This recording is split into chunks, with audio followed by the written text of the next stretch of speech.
Mesdames et messieurs, bonsoir. Bienvenue au 19h30 sur RTI2. À présent, les titres de ce journal. Les acteurs de la santé réunis à Grand-Bassam, la raison, renforcer leurs capacités dans la lutte contre les maladies chroniques. Et en sport, les regards sont rivés vers Yamoussoukro où se déroule en ce moment le match entre les éléphants de Côte d'Ivoire et les Chipolo-Polo de la Zambie. Ce match s'inscrit dans le cadre des éliminatoires de la CAN 2023. Merci de suivre le journal de RTI2. Les acteurs de la santé s'être réunis aujourd'hui à Grand-Bassam, une initiative du groupement des cadres supérieurs de la santé de Côte d'Ivoire. Pendant 2 jours, ils vont renforcer leurs capacités et proposer des solutions dans la lutte contre les maladies chroniques. Georgette Ido Fofana.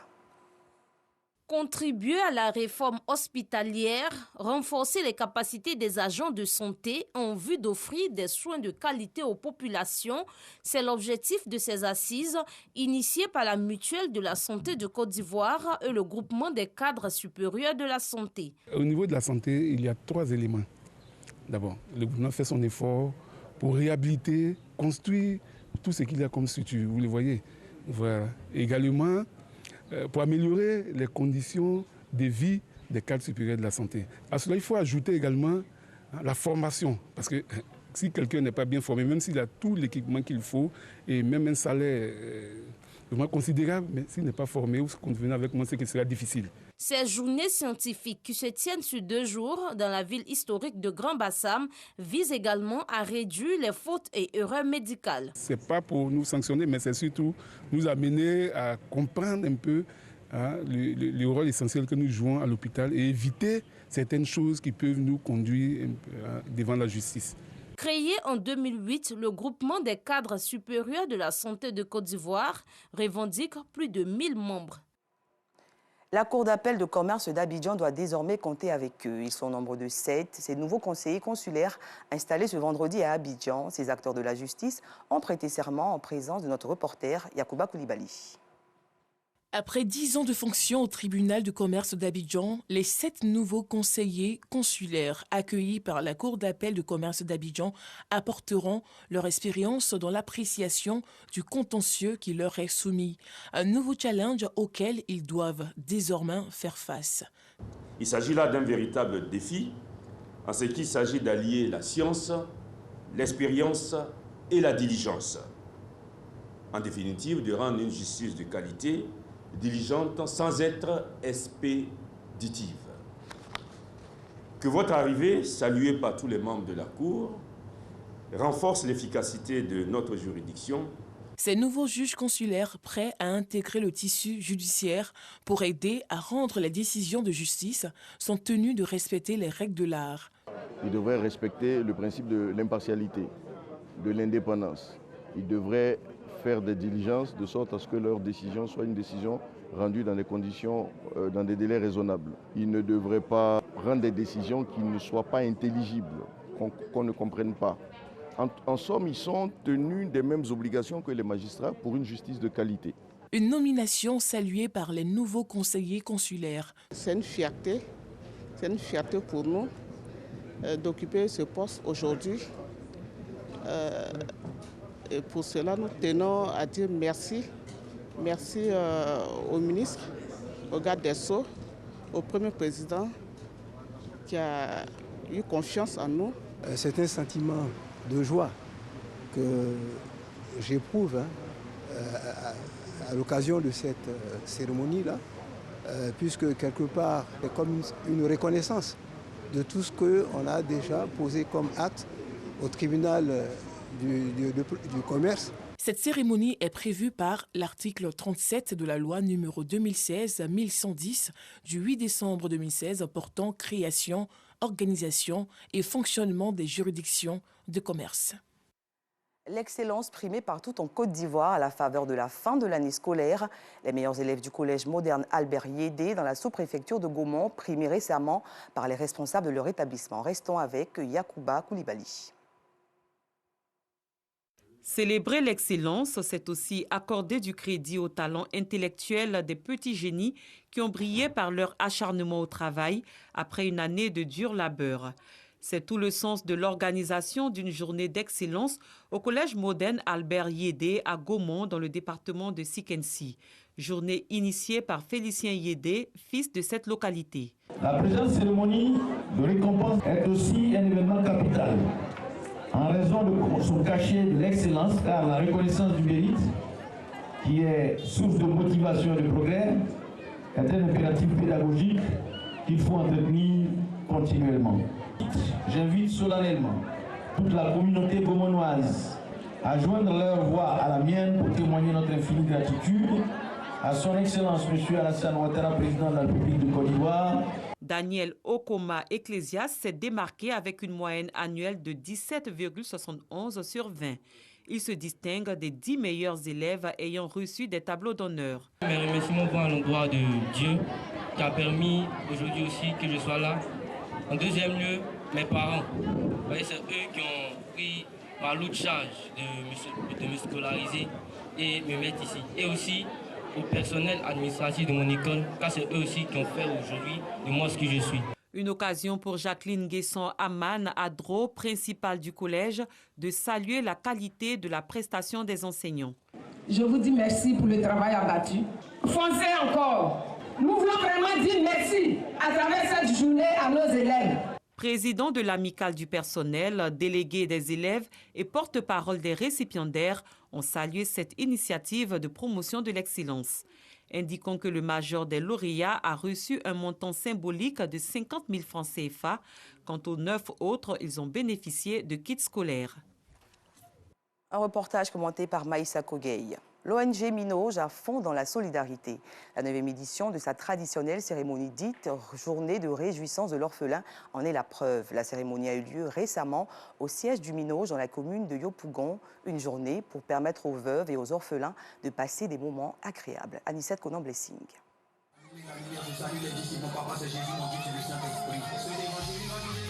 Donner l'occasion aux enfants orphelins de passer des moments de joie, de bonheur comme tous les autres enfants, c'est tout le sens de cette journée dénommée Journée de réjouissance de l'orphelin initiée par l'ONG Minoj. Cette journée est à sa 9e édition.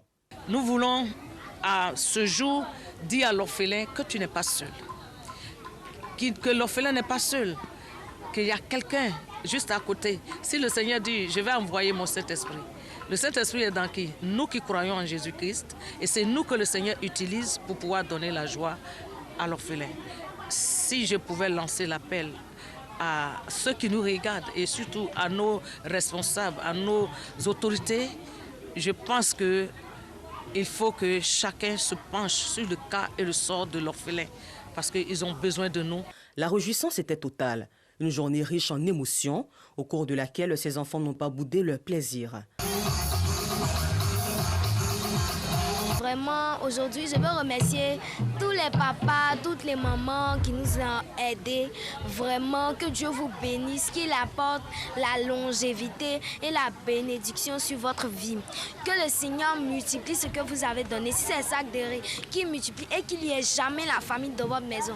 Qu'un grain de riz, qu'une poignée de farine ne manque jamais dans votre maison. Que Dieu vous bénisse abondamment. Merci d'avoir donné. Merci parce que je sais que vous nous soutenez depuis le bas âge. Merci parce que c'est grâce à vous. Aujourd'hui, nous sommes grands. Par exemple, moi, je suis en 5e. Elle au CM1. Elle au CP2. C'est grâce à vous qu'aujourd'hui, nous, on est dans ces classes-là. Si ce n'était pas vous, aujourd'hui, peut-être on ne serait pas à l'école. C'est grâce à vous, on est parti à l'école. C'est grâce à vous, on a porté habit pour fêter.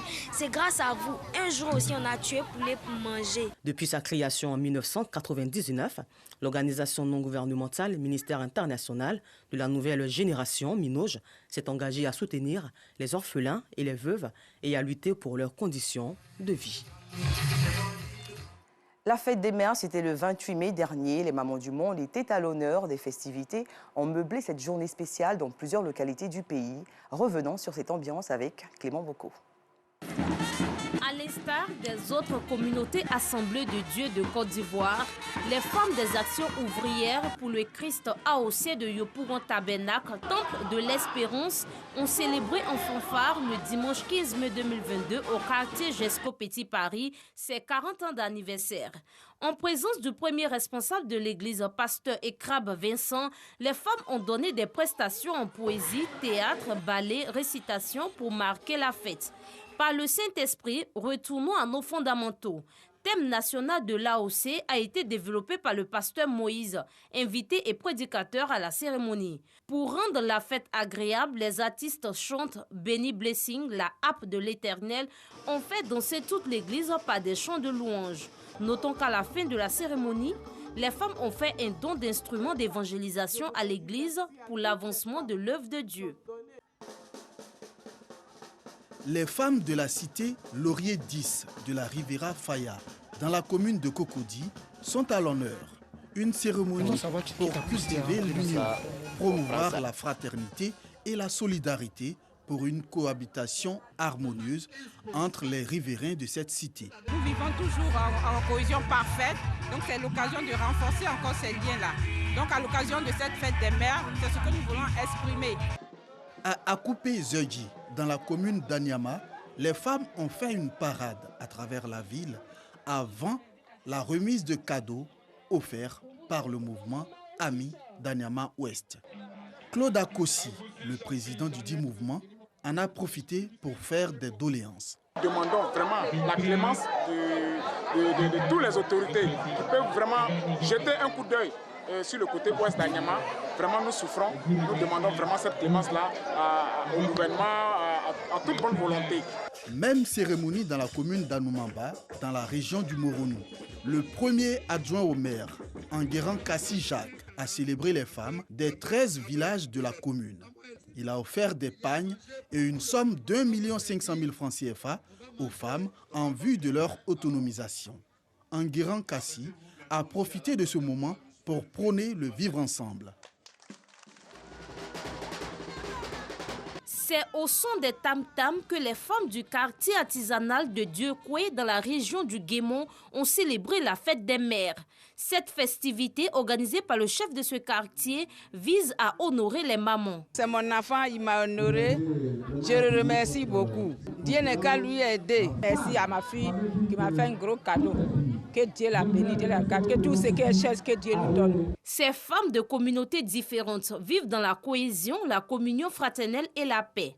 Satisfaites de cette harmonie et de cette solidarité, les autorités de la région ont décidé de les encourager avec de nombreux présents. La cohésion sociale de ce quartier est vraiment l'élément qui m'a encouragée à être la marraine de cette cérémonie. Ce sont des mamans très heureuses d'avoir reçu les cadeaux à l'occasion de la commémoration de la fête des mères qui ont tenu à traduire leur reconnaissance aux initiateurs. Les femmes du quartier RAN dans la commune d'Anyama sont célébrées à l'occasion de la fête des mères. Une cérémonie organisée par l'Union pour le développement d'Anyama, UDA, pour honorer ces braves mamans qui se battent jour et nuit pour le bien-être de leur famille. On a souhaité honorer 150 mamans. Être maman, c'est pas facile. Quand la nation entière décide de faire un point d'arrêt pour célébrer les mamans, ça veut dire que les mamans sont importantes. Le message que le maire m'a donné, c'est le message de l'union, de solidarité, et message de paix et d'entente. Pour l'occasion, des cadeaux ont été offerts à ces femmes. Elles ont manifesté leur joie à travers des pas de danse. Cette célébration organisée par l'UDA est à sa première édition. L'Esprit Saint à l'épreuve de sa compréhension par les fidèles musulmans. Le Forum culturel de Côte d'Ivoire s'intéresse au sujet. Il a organisé récemment à Abidjan la dédicace de l'œuvre L'authenticité de l'Esprit, un ouvrage qui défend la dimension morale et spirituelle de l'Esprit Saint. Le reportage dans nos prochaines éditions.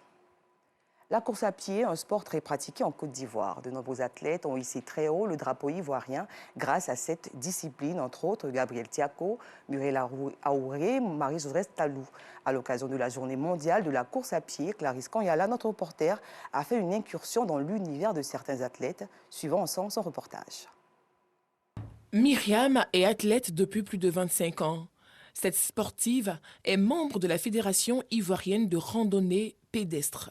Son amour pour la course à pied lui a valu plusieurs médailles et trophées. Chaque fois qu'il y a des compétitions, je vais m'inscrire et participer à ces compétitions-là. Et Dieu fait grâce, je sors toujours parmi les 3 premiers. Voilà, soit je suis première, je suis deuxième, je suis troisième. Et tout compte fait, quand je ne gagne pas de trophée, c'est que je suis deuxième ou troisième. Vous voyez que souvent il y a des médailles et j'ai plein de trophées ici. Tout ça, c'est des compétitions de la course à pied. Ce 3 juin, déclarée journée mondiale de la course à pied, Myriam n'a rien de prévu. Comme chaque matin, elle se prépare pour une course avec son amie. C'est sur ce terrain que ces coureuses enchaînent au quotidien divers exercices physiques. Pour elle, la course à pied est avant tout une thérapie. Quand tu fais déjà le sport, un sport comme la course à pied, ça te permet d'entretenir vraiment tes systèmes, tous tes systèmes vitaux. Et puis ça te permet vraiment de garder le souffle. Quel qu'il en soit, quel que soit l'endroit où tu te trouves, voilà, tu ne peux pas te trouver essoufflé.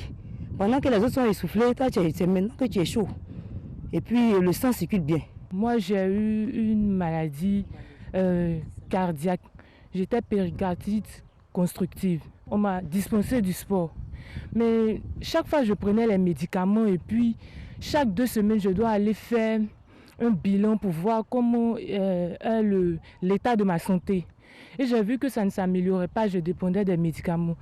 Donc, je me suis mise au sport et vraiment, sincèrement, chaque année quand je fais mon bilan, le bilan est positif. La journée mondiale de la course à pied est méconnue en Côte d'Ivoire. Nous retrouvons Adama Bambara, meilleur marathonien ivoirien et de la sous-région dans la commune du Plateau, sur son lieu de travail. C'est ici, à la Ségrailleux, qu'Adama exerce en tant que technicien froid. Son travail n'a pas affecté son amour pour la course à pied. Ça me fait maintenant 35 ans que je pratique ce sport, parce que le marathon, ce n'est pas donné à n'importe qui. La course m'a apporté vraiment la santé que j'ai aujourd'hui et la connaissance du monde que j'ai aussi. La course à pied est également pratiquée par les personnes du 3e âge.